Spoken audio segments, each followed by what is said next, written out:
नमस्कार, स्वागत है आपका एबीपी गंगा में। मैं हूं अवधेश। आप देख रहे हैं हमारा खास कार्यक्रम विश्लेषण, जहां होता है हर खबर का विश्लेषण। और आज विश्लेषण में बात होगी सोशल मीडिया पर गाली वाले उस संग्राम की, जिस पर जेल से सड़क तक सियासी कोहराम मच गया। क्योंकि भाजपा की युवा मोर्चा की नेता ऋचा राजपूत ने डिंपल यादव और उनकी बेटी पर ऐसे ट्वीट कर दिए कि अखिलेश यादव से लेकर शिवपाल यादव सबने मोर्चा खोल दिया। वहीं बात करेंगे राहुल गांधी के उस बयान की जिसने पुरोहितों को नाराज कर दिया है। साथ ही बताएंगे जोशीमठ के उस विलन के बारे में जिसने एक हंसते खेलते शहर को समाधि बना दिया। और साथ ही दिखाएंगे आगरा की जेल में पागलपंती का पोस्टमार्टम। तो कहीं मत जाइए, बने रहिए हमारे साथ, क्योंकि अब होगा विश्लेषण।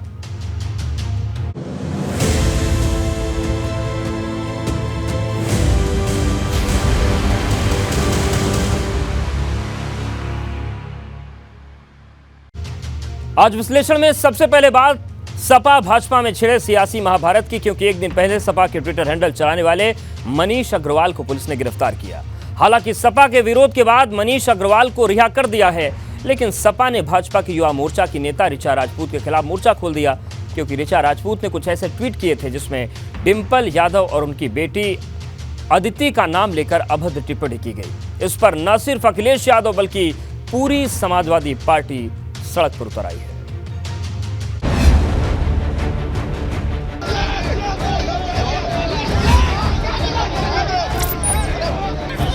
क्या भारतीय जनता पार्टी का घर परिवार नहीं है तो वो क्या इसी घर परिवार के बारे में बोलेंगे?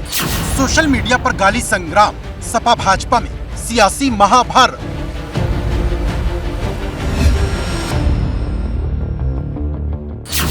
मुद्दों की लड़ाई परिवार पर आई, ऋचा राजपूत पर सियासत हाई।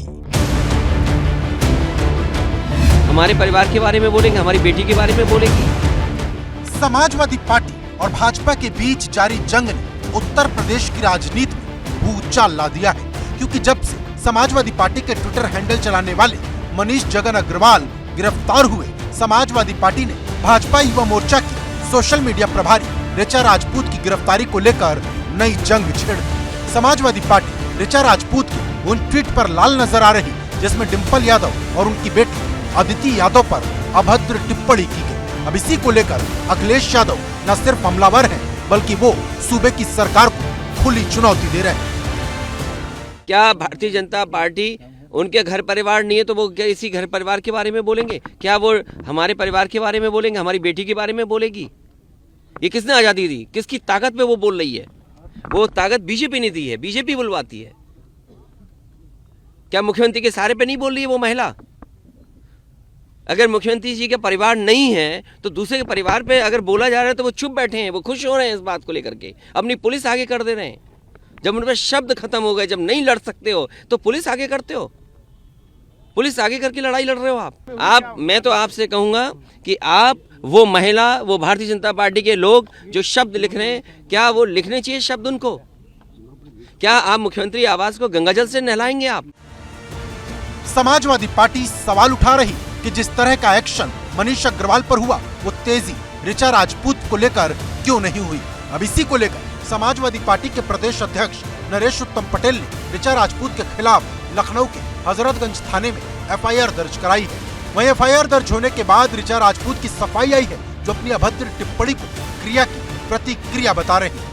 अखिलेश यादव जी, यह आपकी गुंडई मानसिकता को प्रदर्शित करता है और साबित करता है कि आप हमेशा गुंडागर्दी करने वालों के साथ और महिलाओं पर अभद्र टिप्पणी करने वालों के साथ खड़े रहेंगे। आज अखिलेश यादव जोर लगा ले, चाहे कोई भी समाजवादी पार्टी का बड़े से बड़ा जोर लगा दे, यह बाबा की सरकार है।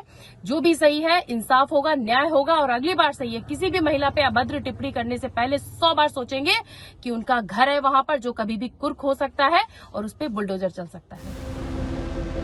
अब समाजवादी पार्टी ऋचा राजपूत की गिरफ्तारी की मांग कर रही। उधर भाजपा इस लड़ाई में फंसी नजर आ रही, जो अखिलेश यादव और सपा के तमाम कार्यकर्ताओं को संयम रखने की नसीहत तो दे रही, लेकिन ऋचा राजपूत की गिरफ्तारी होगी या नहीं, इस पर खुलकर बोल नहीं पा रही। उनके खिलाफ कार्रवाई होनी चाहिए, मैं इस मत का हूँ, लेकिन अराजकता इस तरह की ठीक नहीं है। समाजवादी पार्टी को सड़कों पर उतरकर अखिलेश जी को इस तरह का बर्ताव नहीं करना चाहिए। हम अपने स्टैंड पर कायम हैं कि हम अपराध और भ्रष्टाचार पर जीरो टॉलरेंस की नीति के तहत काम करेंगे। किसी भी ऐसे व्यक्ति को जो कानून तोड़ेगा, हम कड़ी कार्रवाई करने के लिए प्रतिबद्ध हैं। कार्रवाई होगी, निश्चित रूप से होगी। उसमें कोई भेदभाव नहीं होगा, सबके लिए बराबर का कानून है, सबको कानून का पालन करना पड़ेगा। पहले समाजवादी पार्टी के social media head Manish Jagan Agarwal की गिरफ्तारी के बाद खुद अखिलेश यादव पुलिस मुख्यालय पहुंच जाते हैं और फिर तमाम सपा के कार्यकर्ता पुलिस मुख्यालय पहुंचकर नारेबाजी करते हैं। तो वहीं समाजवादी पार्टी की तरफ से भी बीजेपी की जो ऋचा राजपूत हैं, जो बीजेपी युवा मोर्चा की वो प्रदेश संयोजक हैं आईटी प्रकोष्ठ की, उनके खिलाफ एक एफआईआर दर्ज कराई जाती है। दरअसल ऋचा राजपूत ने अपने ट्वीट्स में अखिलेश यादव की पत्नी डिंपल यादव और उनकी बेटी के बारे में भी अभद्र टिप्पणियां की और उन्हीं ट्वीट को आधार बनाकर समाजवादी पार्टी ने उनके खिलाफ एफआईआर दर्ज कराई। अब ऋचा की गिरफ्तारी न होने को लेकर समाजवादी पार्टी बीजेपी पर निशाना साध रही है। वहीं ऋचा राजपूत के मोर्चे पर सपा रणनीति के तहत काम कर रही, क्योंकि जिस तरह ओबीसी आरक्षण के मामले पर भाजपा ने अपने सभी ओबीसी बिरादरी से आने वाले मंत्रियों को मैदान में उतार दिया था, उसी तरह सपा ने अपनी महिला ब्रिगेड को आगे कर दिया है। अगर आप पढ़े लिखे हैं, आपको कोई ट्रोल कर रहा है, फेसलेस लोग ट्रोल कर रहे हैं, तो आप में इतनी जहानियत होनी चाहिए कि आप उनका मजबूती से जवाब दे सकें। सबके साथ जिस तरह की बातचीत और एक जो टिप्पणियां चल रही है, ये अपने आप में बहुत दुखद है। राजनीति में इसका सम्मान ना होना चाहिए और ना इस पर कोई प्रोत्साहन मिलना चाहिए। और जो ये हो रहा है ये बड़ा ही दुर्भाग्यपूर्ण है और इस पर रोक लगनी चाहिए। और मुझे मेरा आग्रह है सरकार से कि इस पर तुरंत कार्रवाई की जानी चाहिए, जो भी दोषी है। भारतीय जनता पार्टी युवा मोर्चा की कोई महिला है, उसने किस तरह की पूर्व मुख्यमंत्री की पत्नी, जो कि सम्मानित लोकसभा की सांसद हैं, और उनकी बेटी जिसका राजनीति से दूर दूर तक कोई लेना देना मतलब नहीं है, उसके प्रति किस तरह के शब्दों का प्रयोग किया, क्या वो जायज है? लेकिन बड़ा सवाल यह है कि ये लड़ाई आखिर कहां जाकर खत्म होगी, क्योंकि सवाल डिंपल यादव या ऋचा राजपूत का नहीं, सवाल सभ्य समाज और सभ्य सियासत का है, मुद्दों की राजनीति का है, सवाल किसी पर व्यक्तिगत टिप्पणी का है, क्योंकि जो टिप्पणी की वो हेल्दी पॉलिटिक्स के लिए कैंसर जैसी है, जो बीमारी के सिवाय कुछ नहीं दे सकती। Bureau report, ABP Ganga. और अब बात शिवपाल यादव की कृष्ण प्रतिज्ञा की, क्योंकि अखिलेश यादव जहां हमलावर हैं, वहीं शिवपाल ने महाभारत के अंदाज में ऐलान कर दिया है कि वो 99 गलती माफ करेंगे, लेकिन अगर 100 गलती की तो बर्दाश्त नहीं करेंगे। मतलब शिवपाल को भी बहू डिंपल पर की ऋचा राजपूत की टिप्पणी बुरी तरह चुभ गई है। लेकिन बड़ा सवाल यह है कि सपा के ट्विटर हैंडल चलाने वाले मनीष अग्रवाल की रिहाई के बाद क्या ये लड़ाई रुकेगी?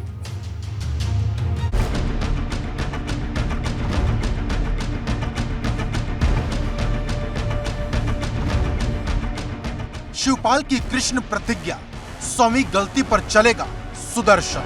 99 बार तक देख रहे हैं, 99 बार तक, और 99 जैसी बार होगा वैसी बर्दाश्त नहीं करते।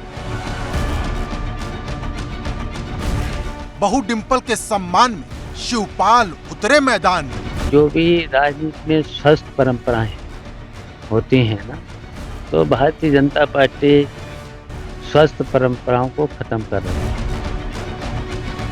भाजपा को दी सीख, हेल्दी पॉलिटिक्स के लिए ये नहीं ठीक। सोशल मीडिया पर डिंपल यादव और उनकी बेटी अदिति यादव पर की गई अभद्र टिप्पणी को लेकर जहां एक तरफ समाजवादी पार्टी के कार्यकर्ता सड़क पर हैं, अब वहीं शिवपाल यादव ने भी भाजपा के खिलाफ महाभारत के अंदाज में युद्ध का ऐलान कर दिया है। 99 बार तक देख रहे हैं, 99 बार तक, और 99 जैसी बार होगा वैसी बर्दाश्त नहीं कर। शिवपाल यही नहीं रुके, उन्होंने यहाँ तक कह दिया कि भाजपा निजी हमले करके राजनीति में स्वस्थ परंपराओं को खत्म कर रही, जो न सिर्फ राजनीति के लिए बल्कि लोकतंत्र के लिए भी खतरनाक है। जो भी राजनीति में स्वस्थ परंपराएं होती हैं ना, तो भारतीय जनता पार्टी स्वस्थ परंपराओं को खत्म कर रही है। समाजवादी पार्टी और बीजेपी के बीच जारी ट्विटर वॉर पर अब चाचा शिवपाल यादव का भी बयान सामने आया है। शिवपाल यादव ने बीजेपी युवा मोर्चा की आईटी प्रकोष्ठ की प्रदेश प्रभारी ऋचा राजपूत के ट्वीट पर साफ तौर पर चेतावनी देते हुए कहा है कि वो 99 बार बर्दाश्त करते हैं, लेकिन 100वीं बार वो बर्दाश्त नहीं करते। शिवपाल यादव ने यह भी कहा है कि ऋचा राजपूत पर तुरंत कार्रवाई होनी चाहिए। गौरतलब है कि टिप्पणी डिंपल यादव पर हुई, जिसे समाजवादी पार्टी ने अपने लिए सम्मान की लड़ाई बना ली, लेकिन जिस तरह से शिवपाल यादव बहू डिंपल यादव के लिए मैदान में उतरे, उससे एक बात साफ है कि सपा इस बार चुप बैठने के मूड में बिल्कुल नहीं, और इस बात का एहसास कहीं न कहीं भाजपा को भी है, क्योंकि अब तक सिर्फ भाजपा मनीष अग्रवाल के ट्वीट का जिक्र कर सपा पर महिला विरोधी होने के हमले कर रही थी, लेकिन ऋचा राजपूत के ट्वीट ने सपा को पलटवार का मौका दे दिया है। तो लेकिन महिलाओं के ऊपर जिस तरह के तंज, जिस तरह की टिप्पणियां कसी जाती हैं, और वो चाहे सांसद हो, चाहे वो एक आम सामान्य महिला हो, सबके साथ जिस तरह की बातचीत और एक जो टिप्पणियां चल रही है, ये अपने आप में बहुत दुखद है। जिस भी भारतीय जनता पार्टी के व्यक्ति ने उनको सपोर्ट किया है, राष्ट्रीय अध्यक्ष या हमारे किसी भी कार्यकर्ता के ऊपर अभद्र टिप्पणी की है, डिम्पल यादव जी के ऊपर अभद्र टिप्पणी की है, उसको भी तुरंत जेल में होना चाहिए। जहां सपा और भाजपा के बीच वार पलटवार का दौर जारी है, वहीं कांग्रेस सोशल मीडिया पर छिड़े इस गाली संग्राम में दोनों को सीख दे रही। इस तरह से सोशल मीडिया पे पिछले कुछ दिनों से आरोप प्रत्यारोप का दौर चल रहा है, और जिस भाषा का, असंयमित भाषा का जो प्रयोग किया जा रहा है, ये मैं मानती हूँ कि राजनीति में, खासकर उत्तर प्रदेश की राजनीति जो कि एक विरासत रही है यहाँ पर विद्वानों की, और उनकी विचारधारा से कहीं ना कहीं अलग है। अब बड़ा सवाल यह है कि सोशल मीडिया पर छिड़ा गाली वाला ये एपिसोड क्या 99 गलती तक जाएगा, या फिर 100वीं गलती से पहले खत्म हो जाएगा। Bureau report, ABP Ganga. और अब बात तपस्वी बड़ा या पुजारी, राहुल पर सियासत भारी, क्योंकि राहुल गांधी के एक बयान पर पुरोहितों को नाराज कर दिया है, क्योंकि राहुल गांधी ने भाजपा पर हमला बोलते हुए भाजपा की पूजा करने वालों पर सवाल उठाए थे और इस देश को पुजारियों से ज्यादा तपस्वियों का देश बताया। लेकिन राहुल का यह बयान पुरोहितों को नाराज कर गया, क्योंकि अब देश भर में राहुल गांधी का विरोध हो रहा है, लेकिन एक धड़ा ऐसा भी है जो राहुल गांधी के साथ खड़ा है।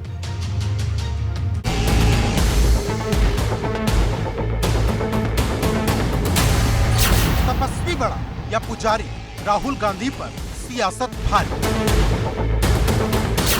कैसे जुड़ेगा भारत? क्या सिर्फ तपस्वी ही हैं देश की ताकत?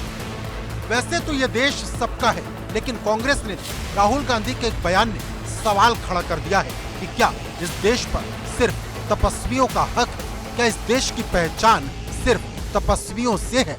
क्या इस देश में पुजारियों का कोई योगदान नहीं? क्योंकि हरियाणा में जब राहुल गांधी भाजपा से लेकर आरएसएस पर हमला बोल रहे थे, तब वो कुछ ऐसा बोल गए कि बवाल शुरू हो गया। हम तपस्या की रिस्पेक्ट नहीं करते हैं, मैं करता हूं, तो ये चेंज लाना है।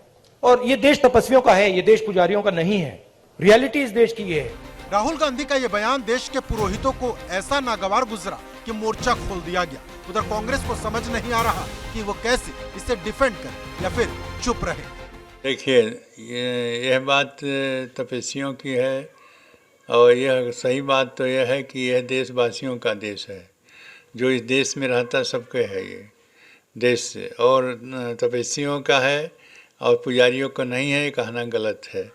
तपस्या हमारे तमाम ऋषि महर्षि तपस्या करके और आज हमारे देश की जो स्थिति है उसको संभाले हुए हैं। मुझे लगता है कि राहुल गांधी को इन सब बातों के बारे में जानकारी लेना चाहिए, किसी समर्थ गुरु की शरणागति लेनी चाहिए, तब जाकर के उनमें ये पता चलेगा कि पूजा क्या है, पुजारी क्या है और तपस्या क्या है। जो अहम पदों पे रहे हैं और किसी पार्टी पॉलिटिक्स के अहम पदों पर हैं, उन्हें इस प्रकार की अशोभनीय बातें समाज में फैलाने की जो है वो कतई भी चेष्टा नहीं करनी चाहिए। अगर बात करें तो उन्होंने कहा है कि ये देश तपस्वियों का देश है, पुजारियों का देश नहीं है। भारतीय जनता पार्टी और आरएसएस लगातार जबरदस्ती लोगों से पूजा करवाती है। वहीं अगर बात करें तो उनके इस बयान के बाद कई जगह पे विरोध प्रदर्शन देखने को मिला। देश के अलग अलग धार्मिक स्थानों पे उनके इस बयान को लेकर के विरोध हुआ है। खासतौर से अगर बात करें तो उत्तर प्रदेश के प्रयाग में और इसके साथ साथ हरिद्वार में भी इस बयान को लेकर के काफी ज्यादा विरोध साधु संतों ने किया है। राहुल के इस बयान से भाजपा को भी पलटवार करने का मौका मिल गया, जो न सिर्फ राहुल गांधी पर निशाना साध रही, बल्कि राहुल के बयान को देश को भ्रमित करने वाला बता रहे हैं। श्री राहुल गांधी जी एक कंफ्यूज नेता है। उनको पता ही नहीं कहाँ पर क्या बोलना चाहिए, कि नहीं बोलना चाहिए, किसके लिए क्या बोलना चाहिए, इसका कुछ ध्यान में नहीं रहता। कुछ भी बोलते रहते हैं। मैं नहीं समझता हूँ कांग्रेस के जो उनके साथ चलने वाले नेता हैं, जो उनकी पार्टी के नेता हैं, वह स्वयं भी शायद सामने हंसने का साहस नहीं करते होंगे, लेकिन श्री राहुल गांधी जी के बयान पर पीछे जरूर हंसी उड़ाते होंगे। लेकिन बड़ा सवाल यह है कि क्या पुजारी और तपस्वी अलग अलग है, या फिर पुजारी होना तपस्वी बनने की शुरुआत है? क्योंकि जहां तमाम पुरोहित राहुल गांधी के बयान पर मोर्चा खोले हुए हैं, वहीं अखाड़ा परिषद के महंत रविंद्र पुरी और उदासीन अखाड़े के महामंडलेश्वर राहुल गांधी के बयान को सही बता रहे हैं।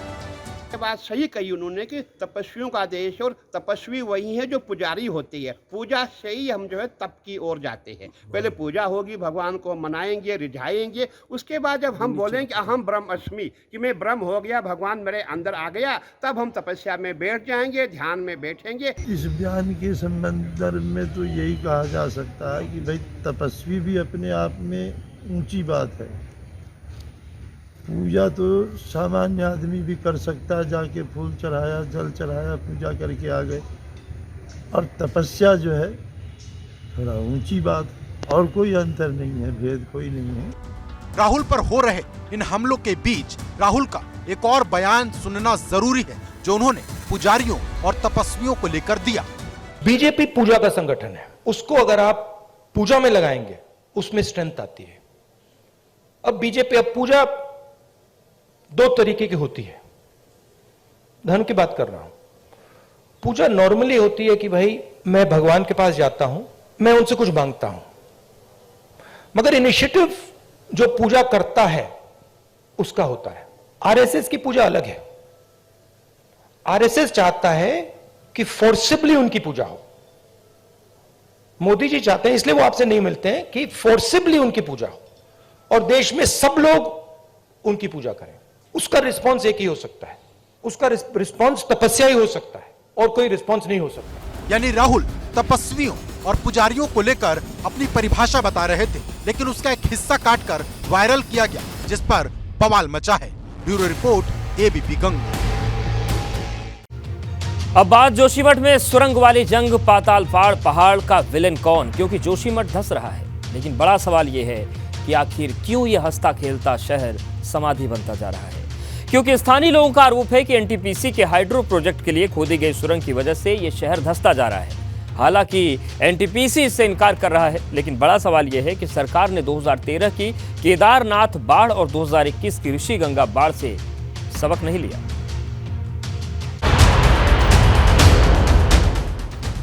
विकास की सुरंग क्या बन गई एक शहर की समाधि।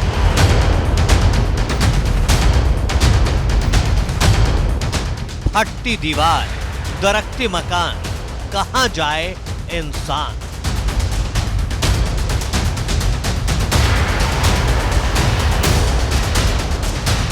फटती दीवारें, फर्श पर चौड़ी दरारें और धंसते मकान, ये मंजर इन दिनों जोशीमठ का है, जिसके भविष्य पर संकट गहराता जा रहा है।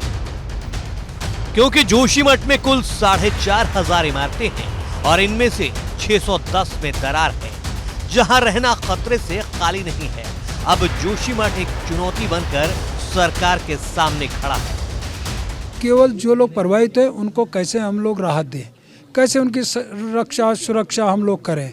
वो कैंप किए, उनको लगा अस्थायी व्यवस्था उनके लिए कैसे आने वाले समय में हो। जो स्थान रहने लायक ही नहीं है, भूमि कटाव हो रहा है, मकान ध्वस्त हो रहे हैं, तो उनके लिए व्यवस्था वो भी चल रही है, साथ साथ देख रहे हैं।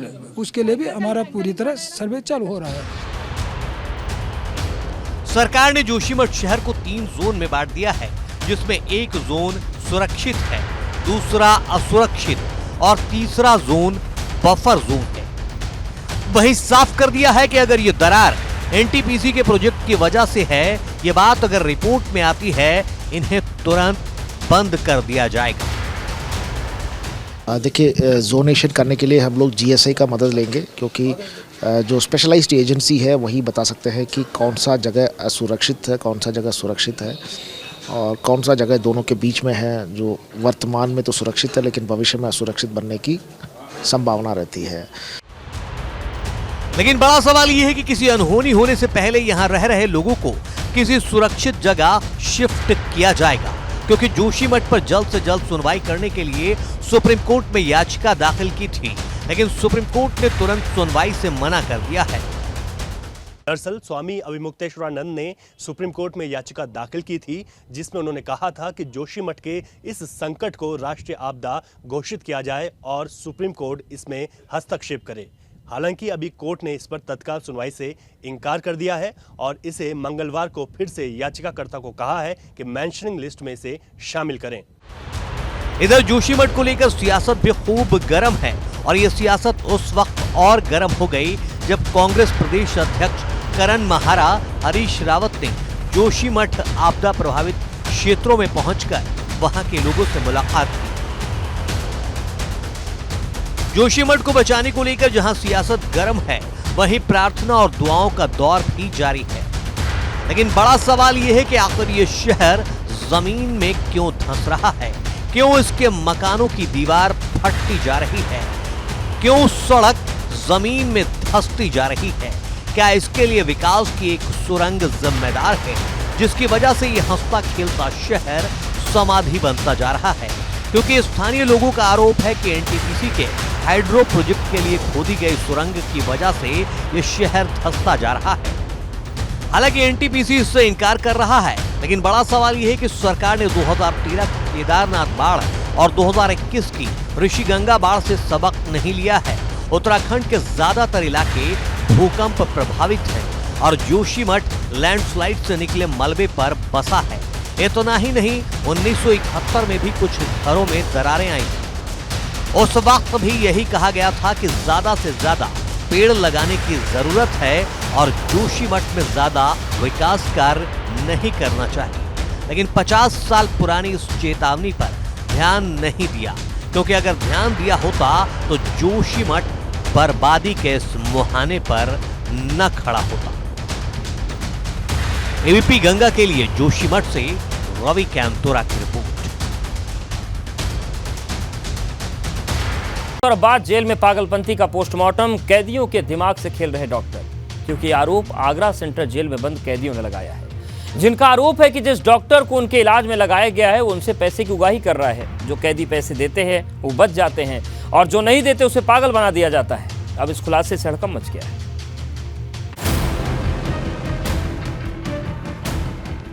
जेल में पागल बनाने का खेल, कैदियों के साथ खिलवाड़, सिस्टम से तार-तार। आगरा की सेंट्रल जेल में इन दिनों सब कुछ ठीक ठाक नहीं चल रहा है, क्योंकि जिस जेल में कैदियों को सुधारा जाता है उस जेल में कैदियों को पागल बनाने का खेल चल रहा है। दरअसल बंदियों का इलाज करने के लिए जेल में डॉक्टर की तैनाती है, लेकिन अब यही डॉक्टर जेल में बंद कैदियों से वसूली कर रहे हैं। जो कैदी पैसे नहीं देता उसे मनोरोगी बना दिया जाता है। जेल में चल रही इस धांधली को लेकर सेंट्रल जेल में आजीवन कारावास की सजा काट रहे विक्रम ने पत्र लिखा है।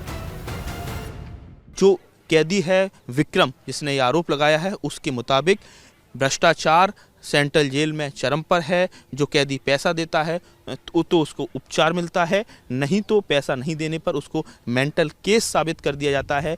कई सारे कैदी बिना पैसा दिए या जिनके पास पैसा नहीं है उनका उचित उपचार नहीं हुआ और वो काल के गाल में समा गए। यही वजह है कि इस लेटर के बाद अब हड़कंप की स्थिति है। शिकायतों में चिकित्सक द्वारा उपचार के नाम पर बंदी रोगियों से धन उगाही की बात कही गई है। बंदियों ने उन्हें बताया कि डॉक्टर बिना पैसे के उपचार नहीं करते हैं। अगर कोई बंदी इस बात का विरोध करता है तो मानसिक रोगी करार दे देते हैं। इसको लेकर सचिव जिला विधिक सेवा प्राधिकरण ज्ञानेंद्र त्रिपाठी का कहना है कि एक तरफ डॉक्टर देवेंद्र सिंह 18 साल से सेंट्रल जेल में कार्यरत हैं, जो कि नियम विरुद्ध है, इसलिए बंदी के आरोपों में गंभीरता है।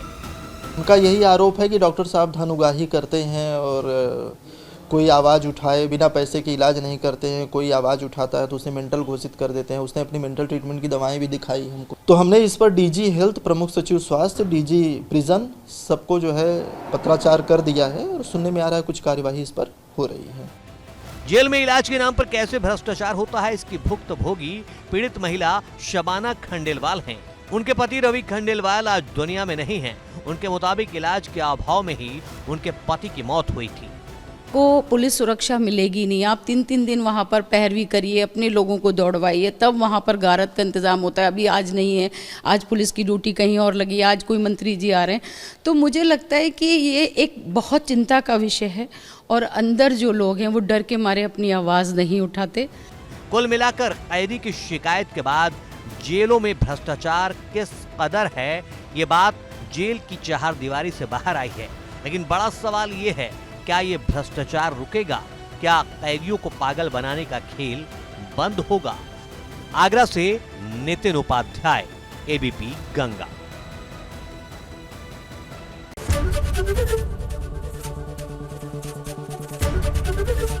एबीपी गंगा, खबर आपकी, जुबान आपकी।